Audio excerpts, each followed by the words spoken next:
Hey everyone, Meghan Ritchie here. If you've been in the home services game for more than a minute, you know exactly what August feels like. The heat is relentless, the dispatch board looks like a video game on expert mode, and your phones are ringing off the hook. We've seen it again and again. But there is another sound that haunts every HVAC, plumbing, and electrical company out there this time of year.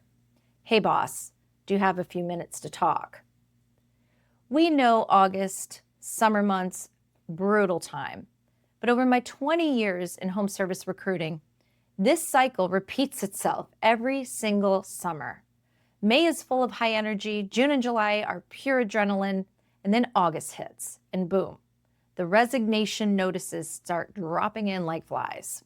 So today we're going to talk about exactly why this happens, how your current summer schedule might accidentally be driving your top best talent straight to your competitors, and most importantly, the practical boots on the ground strategies you can implement today to keep your team intact, morale high, and your sanity protected. Let's start with some hard truth. There is a direct, undeniable correlation between those 14-hour summer work days in June and July and the massive spike in resignations we see every August. When temperatures hit 95 plus degrees, your customers are panicking and so are you. Naturally, you want to take care of them, so you tell your techs, hey, we just got to push through and make hay while the sun shines, right? So your guys, your gals, your team, they start pulling 12, 13, 14-hour shifts. They are baking in attics, crawling under houses, and driving on pure caffeine and fast food. Not healthy. Now, let's look at the timeline from a psychological perspective. June, they endure it because the overtime checks are massive, and they're looking at that extra money thinking, hey, I can go on a vacation. I can purchase that item I've been wanting to get, or I can pay off my debt. July comes, and the exhaustion starts to turn cumulative.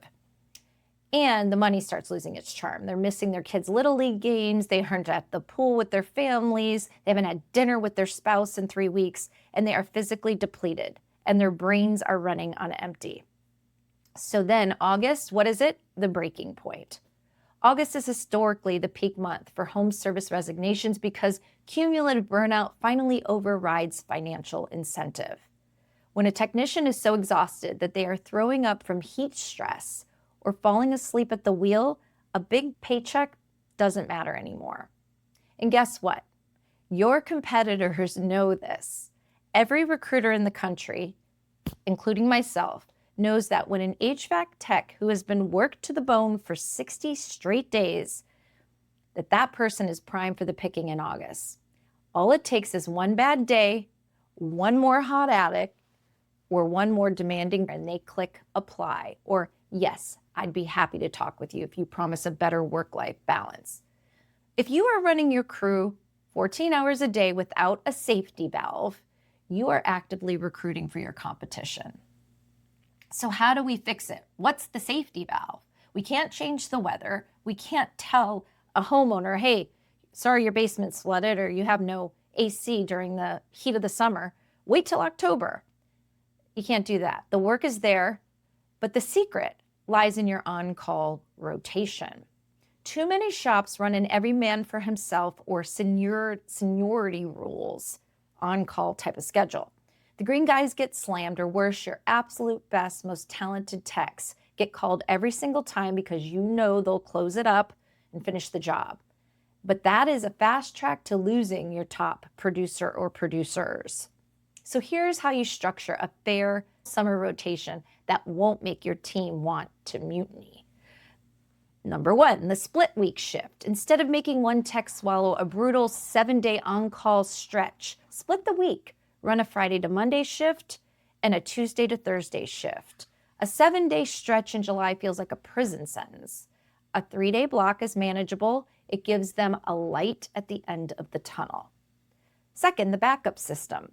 Never leave an on-call tech marooned by themselves with no backup.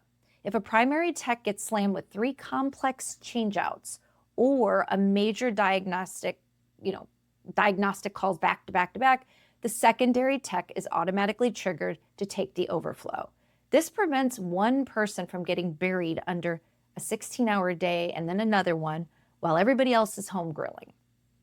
Third, true blackout recovery days. Pay attention to this. If a tech handles those long on-call days, they should be guaranteed a day off on Tuesday or Wednesday. I mean guaranteed. Don't look at the board and panic because you're busy and then call them in anyways. If you break that trust, the system fails. Next, radical transparency. Put the summer schedule out in March or April. Let the trade shifts and the trades team trade the shifts like baseball cards. Let them see that you as the owner, you are not playing favorites. And when you do this, the resentment vanishes. Now, let's talk about culture, one of my favorite topics.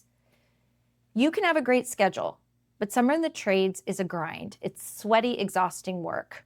But in my 20 years of doing this, I have found that technicians don't leave just because the work is hard. They know it's going to be a hard summer. They leave when they feel invisible. They leave when they feel like a number or just a tool in your toolbox rather than a human being that you actually care about. You do not need $1 million budget to fix this. You just need to show them that you see them and that you care. Here are 3 tiny, high-impact gestures that pay massive dividends in retention. Number 1, field hydration drops.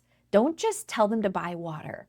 Keep a massive commercial freezer at the shop stocked with liquid IV, Gatorade, cooling towels. Literally drive all of this out in a cooler to them and hand them a piece of watermelon and a nice cold water and let them know in this blazing heat that you care and you know it's brutal out there, and say thanks. That tech will run through a brick wall for you. The air-conditioned check-in last. When your guys come back to the shop at the end of a long day, don't just let them dump their stuff and, slink back off into their trucks. Call them in, have the office AC blasting, sit them down for 5 minutes and ask them, how are you holding up? How's your body doing? Are you feeling okay? Give them a physical space to transition from the 100 plus 30-degree attic that they've been in and have them transition back to humanity. Lastly, catered Friday breakfasts. The universal language of the trades is food.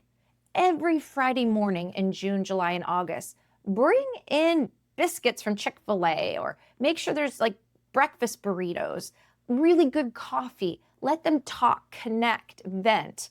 It builds brotherhood and sisterhood and gives them something to look forward to at the end of a grueling week. And it shows them you care. Look, guys, I'll leave you with this. Finding great technicians in this market, I'm talking any market across the country, but in this market, in this day and age, is hard. Retraining new ones because your old ones burned out is twice as expensive and 3 times as painful. The revenue you make by pushing your team to the absolute brink for 14 hours a day in July will be entirely wiped out when you have to spend thousands on recruiting, onboarding, opportunity costs in September's. You're going to lose. And all because you sent some people out the door in August because you didn't take great care of them this summer.